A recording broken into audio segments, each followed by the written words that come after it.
মানছে আরো গোস্ত চোর কয় আই কি গোস্ত চুরি করছি নি তুমি মিজান মামার গরুর মাংস খাইছো? খাইছি একবার দুবার খাই নয় 27 বার খাইছি। মানে তুমি 28বার এখানে আসছো? 27 বার করলে ভুল কইবেন এমন মানে হেতনে মনে হয় যে 40 দিনের মতো হয়েছে দোয়ান এনে দিছে এ থেকে আমি 30 দিন আইছি। 30 দিনে আইছো? হেতনে আর কলিজার বন্ধু আর ভাই আই হেতনের কাছে চলি আই টানে। আমি শুনছি তুমি নাকি এখানেই থাকো রাত্রে মিজান মামার সাথে?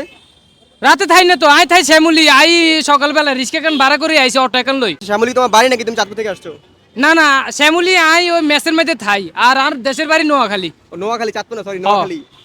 নোয়াখালী। তো মিজান মামা তোমার ভালো বন্ধু হয়ে গেছে? বন্ধু মানে হেতো না আর এত পরিমাণ ভালোবাসে যেটা আপনারা আর ভিডিও না দেখলে কইতে নয়তেন না অনেক ভালোবাসে। অনেক ভালোবাসে। বন্ধু মানে বড় ভাই না বন্ধুই। মিজান মামা কি তোমার ফ্রি ফ্রি খাওয়ায়? ফ্রি খাওয়া আরে ফ্রি খাওয়ায় বলতে ফ্রি খাওয়ায়।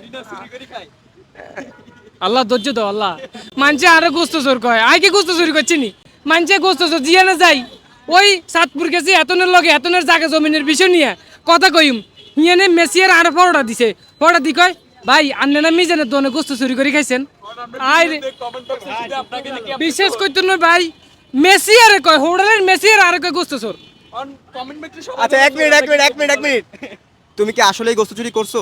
না ভাই আই গোস্ত চুরি করি নাই ভাই গোস্ত চুরি করি নাই আই শিক্ষামূলক ভিডিও তুলে ধরছি এই শিক্ষামূলক ভিডিও না অশিক্ষামূলক ভিডিও হয়ে গেছে। এত মানুষ যে বলতেছে তুমি গোস্ত চুরি করছো এটা তো মনে হয় সত্যি।